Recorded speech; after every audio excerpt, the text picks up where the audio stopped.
تاخیر دعوت خطاب دیتا ہوں سفیر امن حضرت اقدس حضرت مولانا جمال عبد الناصر صاحب دامت برکاتہم العالیہ سے کہ وہ اپنے خیالات کا اظہار فرمائیں، اور آپ کے سامنے اسٹیج پر جلوہ افروز ہماری مجلس کے روح رواں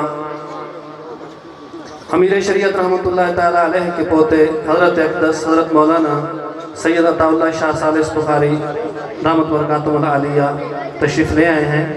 ان کے بعد ہمارے مدرس حضرت قاری سعد اللہ صدیقی صاحب کی مختصر سی تلاوت ہوگی اور اس کے بعد شادی کا بیان ہوگا۔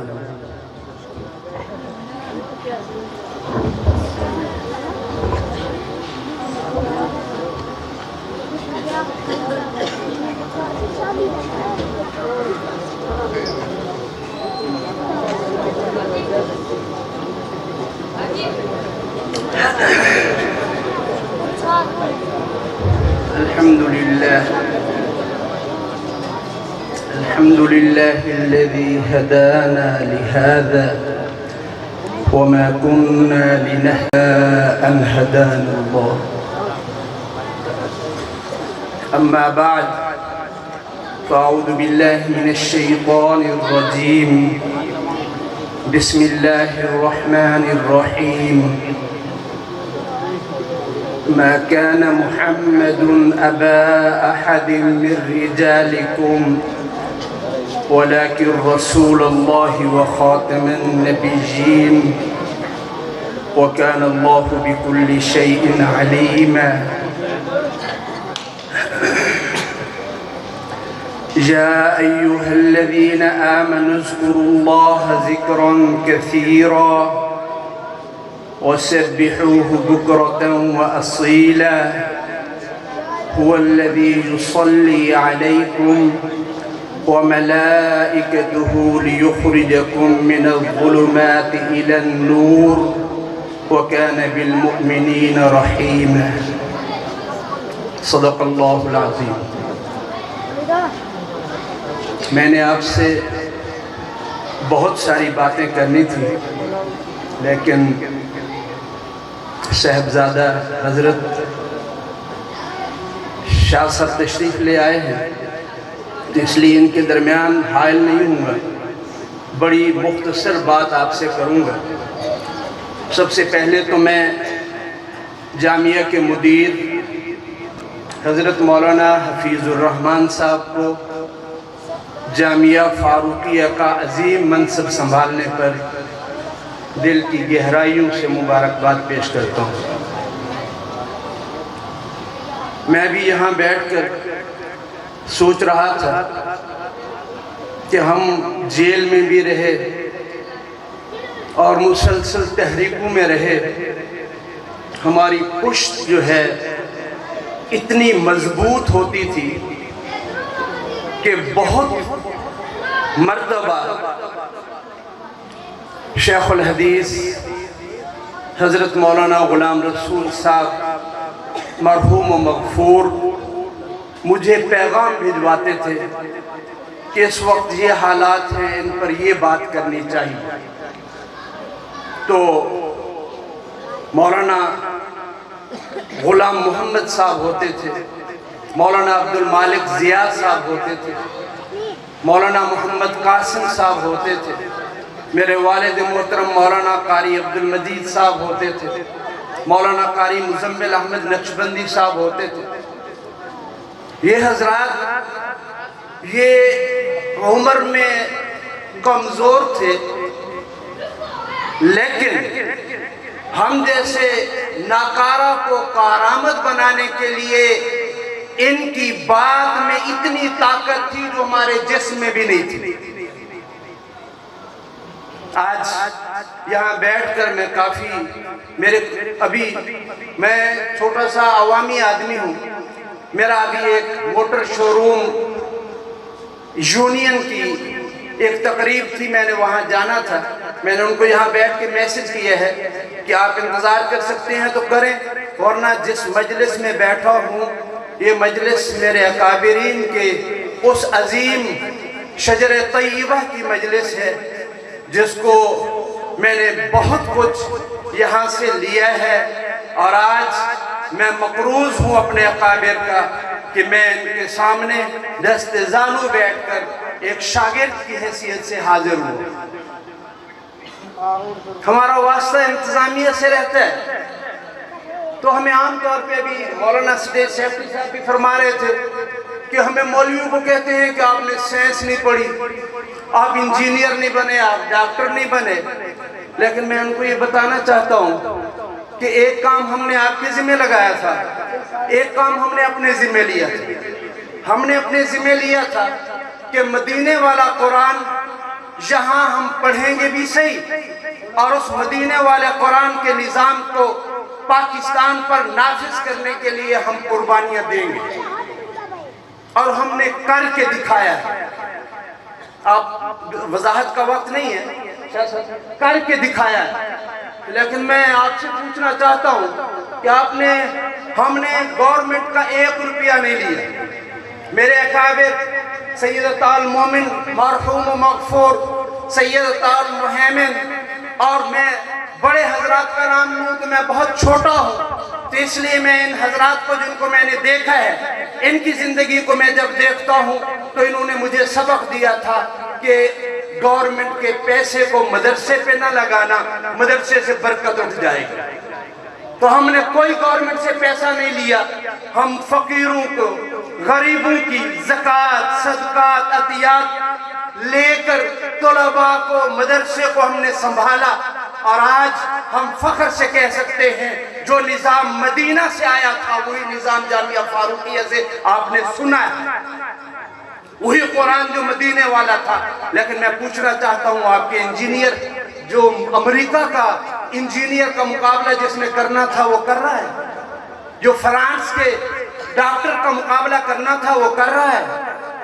وہ جدید تعلیم، سائنس، جدید ٹیکنالوجی اور انجینئرنگ اور آپ کی ڈاکٹریٹ اور آپ کے مختلف قسم کے شعبے، آج میں پوچھنا چاہتا ہوں کہ میرے ملک کا غریب ٹیکس دے دے کر آپ کے بڑے مہنگے پٹرول کو خرید کر کے، ٹول پلازے ادا کر کے، ٹیکسز ادا کر کے آپ کو ڈاکٹر بناتا ہے، آپ کو انجینئر بناتا ہے۔ آپ بتائیں کہ آپ کے انجینئر اس معیار کے ہیں؟ ایک بات یہاں فرق۔ دوسری عرض یہ ہے کہ بعض لوگوں کی بھول ہے کہ ہم ان کو ایسے مشن دیں گے، ان کو ختم کر دیں گے۔ میرے اوپر کچھ مقدمات تھے، تو میں جب جج کے سامنے حاضر ہوا نا تو ڈیرہ غازی خان کے بہت سارے وکیل بھی میرے ساتھ ہیں، اور اس جج نے مسکرا کر میرے وکیلوں کے جب دلائل سنے تو جج نے مسکرا کر کہا کہ پاکستان میں مولوی یا غازی ہوتے ہیں یا شہید ہوتے ہیں، ان کے لیے اور کوئی کام نہیں ہوتا۔ میں نے اسی وقت اپنے وکیل کو کہا کہ آپ ذرا ایک طرف مجھے اس کا جواب دینے دیں۔ جو میں نے کہا موجودہ مروجہ انگریز کا کالا قانون ہے، اس کے مطابق میں غازی نہیں ہوں، میں شہید ہوں۔ صرف پاکستان میں مولوی، پاکستان میں حافظ، پاکستان میں قاری، پاکستان میں قرآن پڑھنے والے، ان کے لیے صرف یہی ہے کہ ان کو کبھی افغانستان میں جا کے مروا دیا جائے، کبھی کشمیر میں جا کے مروا دیا جائے، اور کبھی پاکستان کی جیلوں میں ڈال دیا جائے۔ مجھے جب پاکستان جیل میں ڈالا گیا تو میرے والد صاحب کی سب سے پہلی چٹ آئی، کہنے لگے کہ تم نے کسی بڑے مولوی کی انتظار نہیں کرنی، ہمارے بڑے چھوٹے مولوی بیچارے سارے پیسے ہوئے، اب اللہ نہ لے جاتا آپ کو لے گیا ہے، اب تم نے تسلی سے بیٹھنا، تسلی سے۔ تو میں جیل میں تھا، تو جب مجھے یہ بات آئی تو میرے ساتھ 2 مولوی تھے، وہ رو رہے تھے، وہ بیچارے باول نگر کے۔ میں نے ان کو بھی تسلی دی، ان کی تسلی نہیں ہو رہی تھی۔ وہ کہتے تھے دیکھو فلاں کا روزانہ ملنے والا آتا ہے، اس کے فروٹ آتے ہیں، اس کا لباس آتے ہیں، اس کے فلاں، ہمارا کیا بنے گا؟ میں نے اس کو کہا یہ ان کے فروٹ آتے ہیں، کھائیں گے ہم انشاءاللہ، آپ فکر نہ کریں، کل سے کام شروع کر رہے ہیں۔ اس نے کہا کیا کرو گے؟ میں نے وہاں جانے کے فوراً بعد اذان دی، اور میں نے وہاں نورانی قاعدہ پڑھانا شروع کر دیا اور کلمہ سکھانا شروع کر دیا، بس نورانی قاعدہ اور حفظ۔ تو جتنے تحفے تحائف جیل والوں کو آتے تھے وہ سارے کے سارے ہم 3 مولوی دے،